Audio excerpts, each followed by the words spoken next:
Shalom. I'm going to start by giving all the praises, glory, and honor unto Yahweh, Ba'ashem, Yahushai, Ba'ashem, Arachakwadash. Double honors to the elder apostles and bishops of the great millstone that rule well. Peace, blessings, and salutations to the hopeful elect tabernacle of David, scattered abroad, the four corners of the earth. This is from Yahoo News. Farmers warn food aisles will soon be empty because of crushing conditions. We are not in a good position. And that's not good coming from the farmers, who gotta, go out there and put in that labor to make sure the people, the civilians, got food. So when I saw this headline, it jumped out at me, and I thought of some precepts, because this is all based on prophecy. All right, which is what we all are supposed to be preoccupied in, prophecy.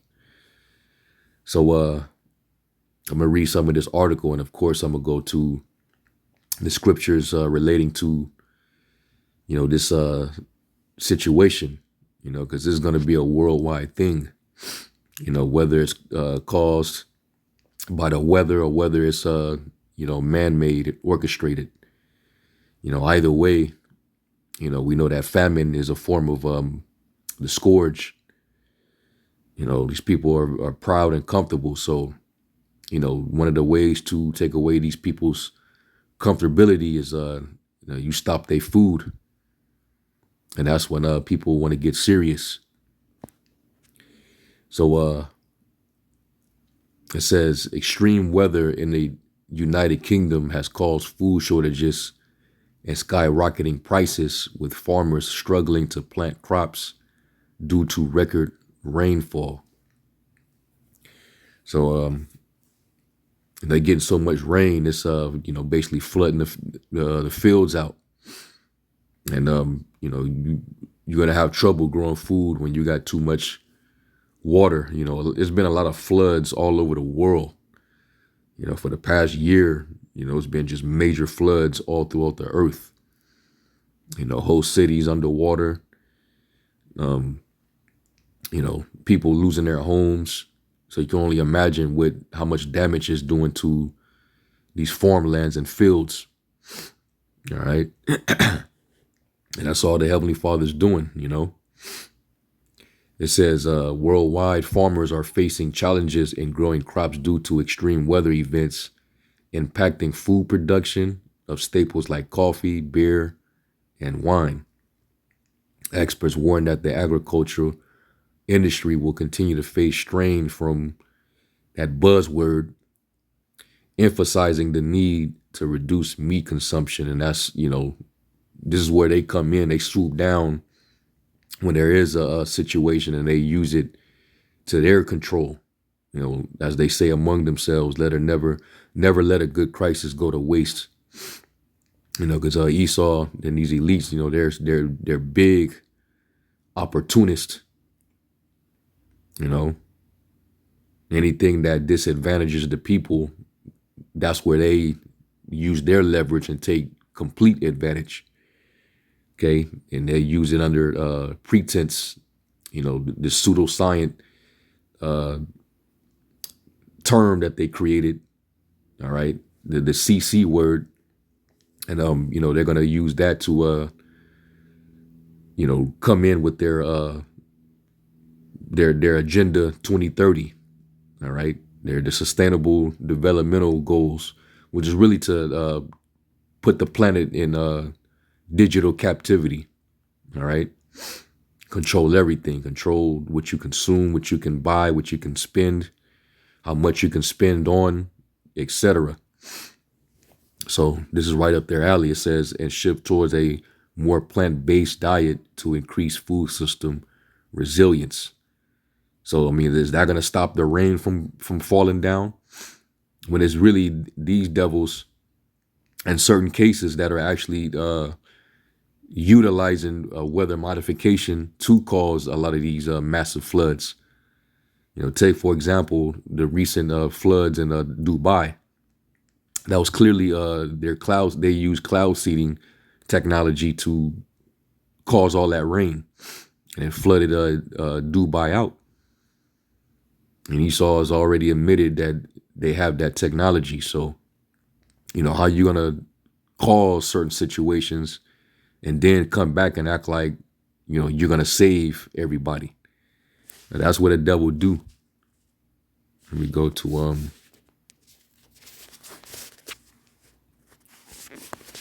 Sirach 12.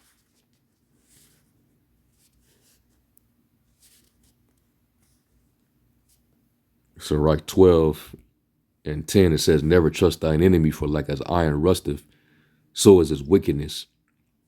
Though he humble himself and go crouching, yet take good heed and beware of him, and thou shalt be unto him as if thou hast wiped a looking glass, and thou shalt know that his rust have not been altogether wiped away.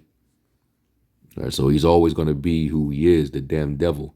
Okay, no matter if he try to, pretend to be humble, pretend to be a humanitarian. The scriptures say, if they speak fair, believe them not, for there are 7 abominations in their heart. So they'll try to come up with solutions based off of problems that they themselves created. All right. And then we jump down to verse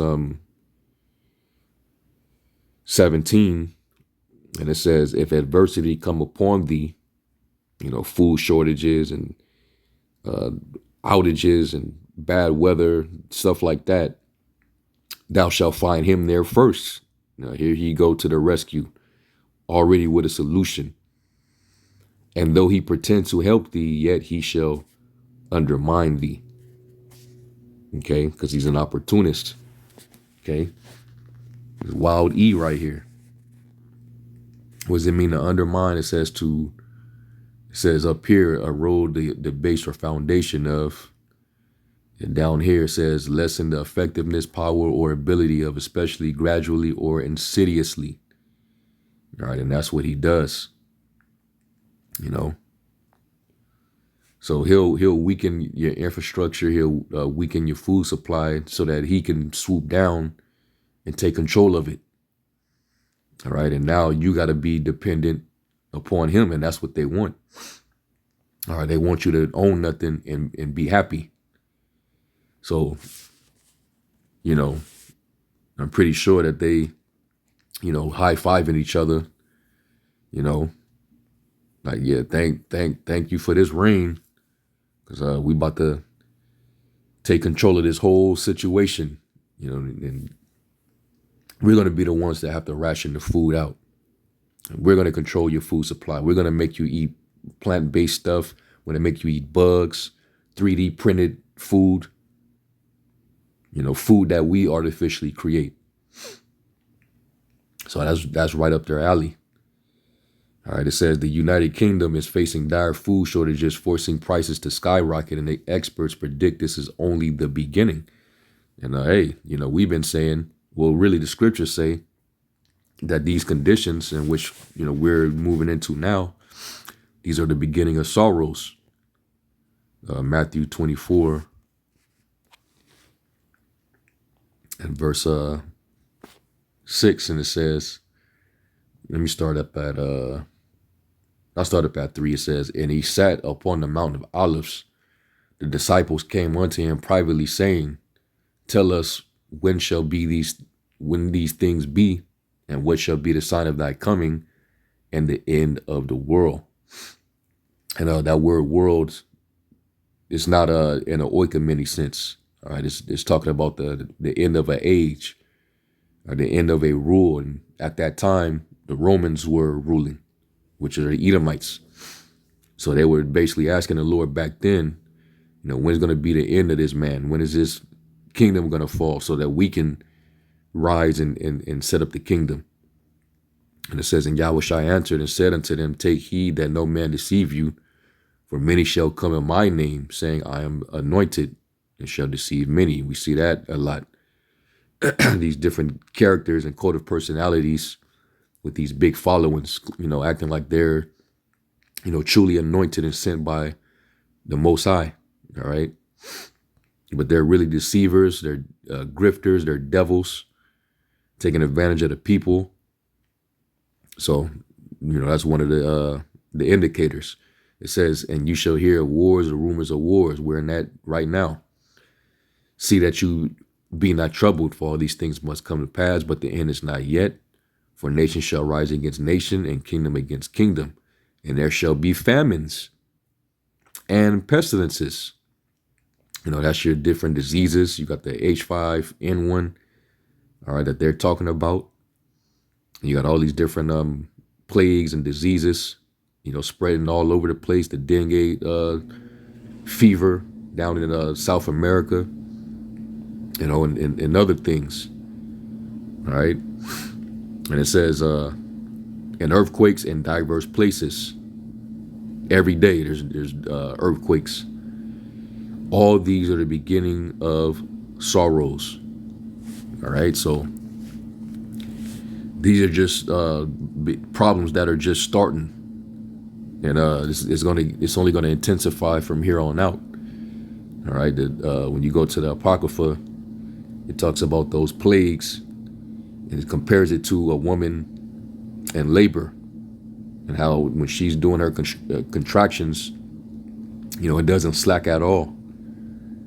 All right. 2 Ezra 16 and 37, it says, behold, the plagues draw nigh and are not slack, as when a woman with child in the 9th month bringeth forth her son, with 2 or 3 hours of her birth great pains compass her womb, which pains, when a child cometh forth, they slack not a moment. That's those birth pains when she conceive in sorrow, right?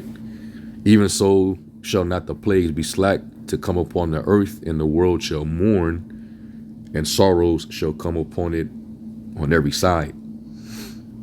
And the Lord already said, woe unto the world and them that dwell therein. And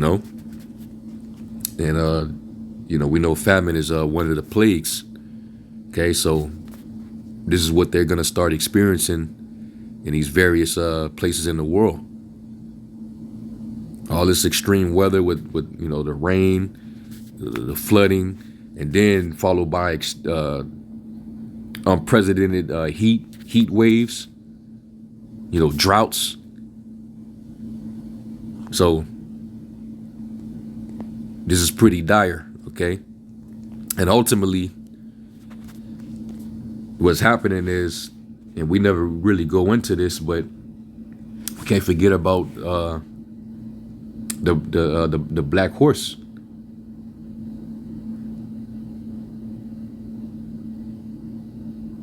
This is Revelation 6 and 5. It says, and when he opened the third seal, I heard the third beast say, come and see. And I beheld, and lo, a black horse. And he that sat on him had a pair of balances in his hand. And I heard a voice in the midst of the 4 beasts say, a measure of wheat for a penny, and 3 measures of barley for a penny. And see thou hurt not the oil and the wine. All right, and that's dealing with hyperinflation, people not being able to afford food supplies, because when there's a scarcity of something, the demand is going to be high, and that's when you increase the price. So, and they showed you in that movie Civil War, when they put up at that gas station and you had those men that were armed sitting outside of the front, and they came to get the gas, and they offered $300, and he was like, man, that's barely enough to get you a sandwich.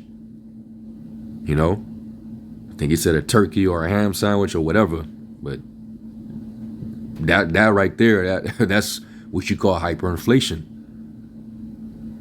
All right, when the currency is pretty much worthless, the value is extremely low. Okay, and the dollar, that's what's happening right now with these countries going around the dollar. They circumventing using the dollar for trade and using alternative currencies and systems, and also your government putting all this money into circulation. It's constantly printing and printing and printing, And the rich are only getting rich, but everybody else is going into further into debt, is building the people's debt. And that's how this devil make himself rich, through debt. All right, the scriptures talk about that in Habakkuk, the 2nd chapter. He laid himself with thick clay. And the thicker the clay get, the scant the measure gets. All right, and we got to deal with it.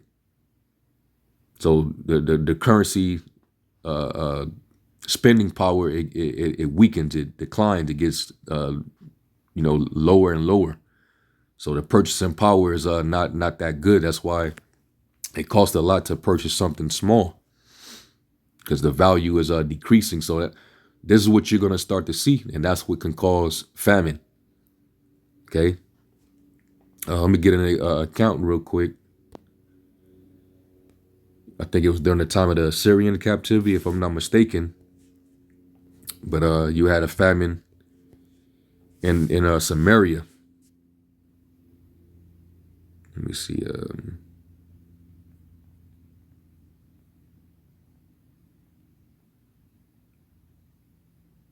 Yeah, this 2 Kings 6:24 says, and it came to pass after this that Benhadad, king of Syria, gathered all his hosts and went up and besieged Samaria.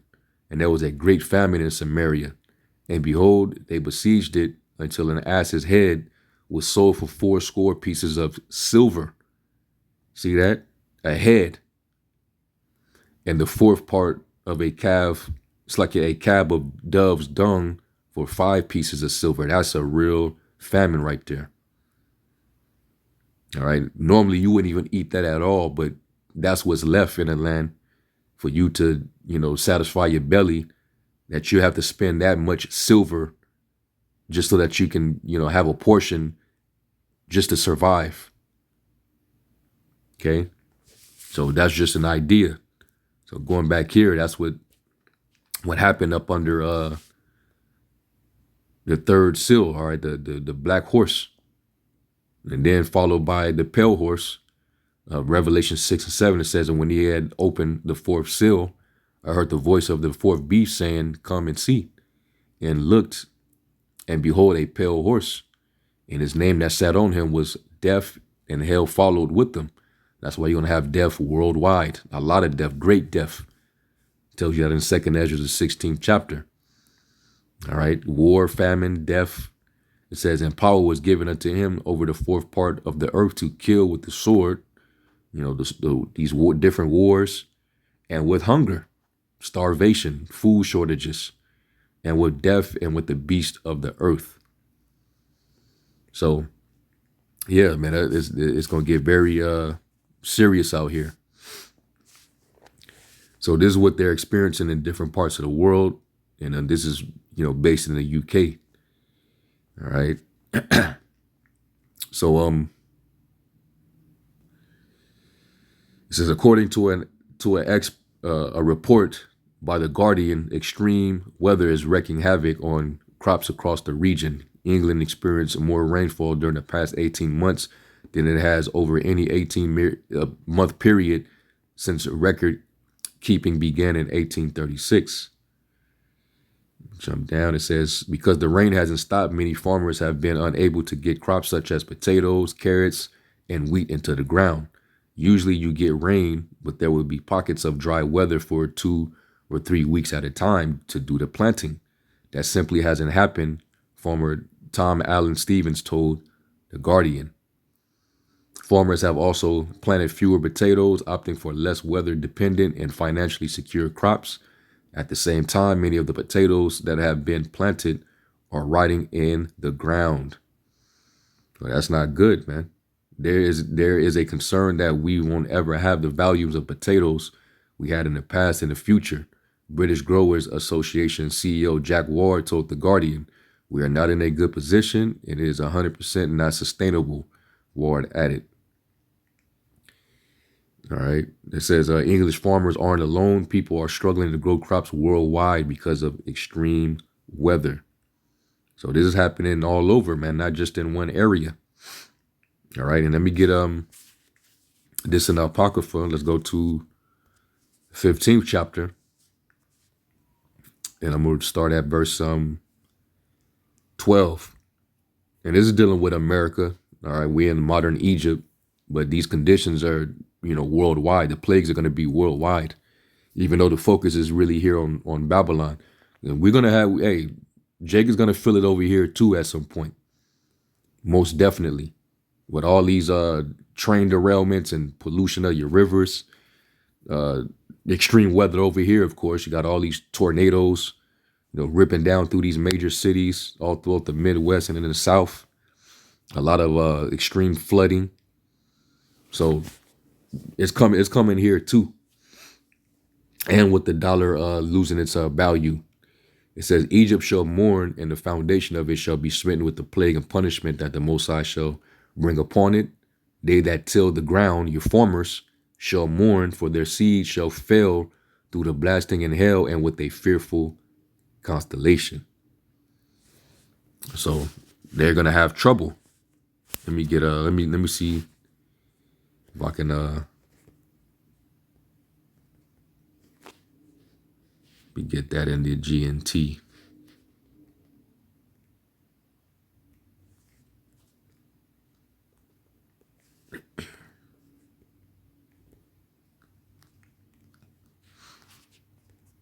This is 2 Ezra 15 in the GNT in verse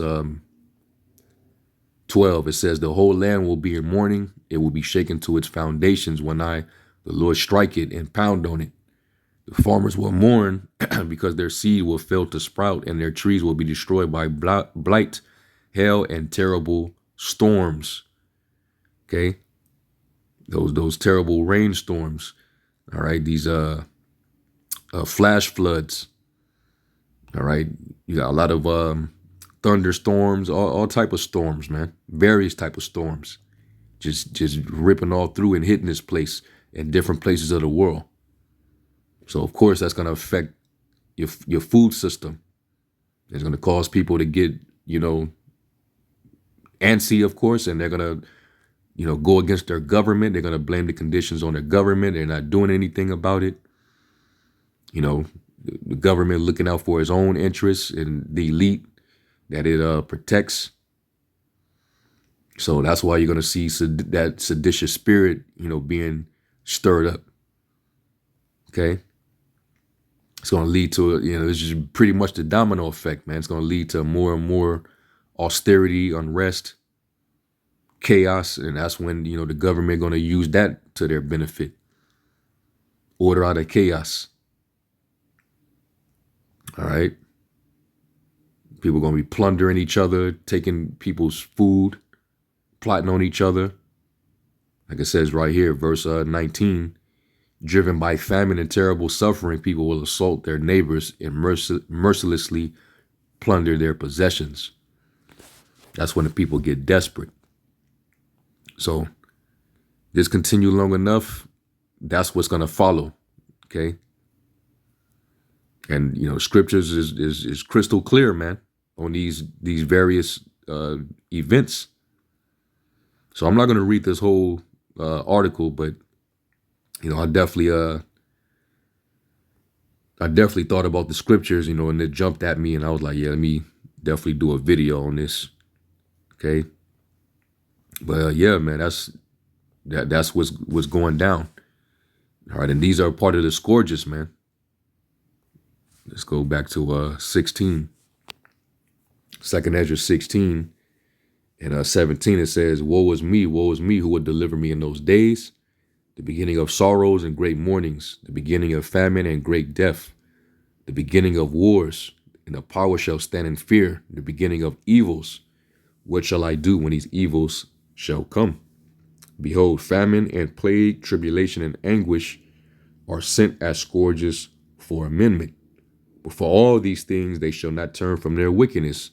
It's like no matter what is happening, what's going on, the Lord keeps sending you warnings. You're not paying attention. You're still gonna continue to follow after your own covetousness and your own being wicked, following the flesh, being proud against the Most High. That's why it says in 2 Ezra 8 and 50, many great misery shall be done to them in the latter days. that are in the earth because they walked in great pride. So these are the part of those miseries. It says, behold, victuals, your food shall be so good, cheap upon earth. And you right now is not really looking too good. Things are constantly skyrocketing in the markets. But before, things were cheap on earth. It says that they shall think themselves to be in good case, and even then shall evils grow upon the earth, sword, famine, and great confusion.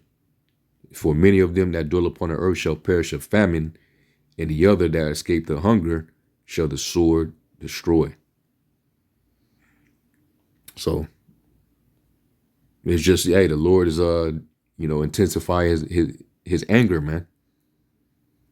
All right, woe to the world of them that dwell therein. So, yeah, this is and this is just like it said even in the article. This is just the beginning. All right, so there's much more to come. So that's why we're to stay prayed up and continue on our watch, man. Okay, I'm gonna put this article in the description. And Lord willing, y'all were edified. I'm gonna give all praise, glory, and honor to Yahweh Shem Shai. And until the next one, Shalom.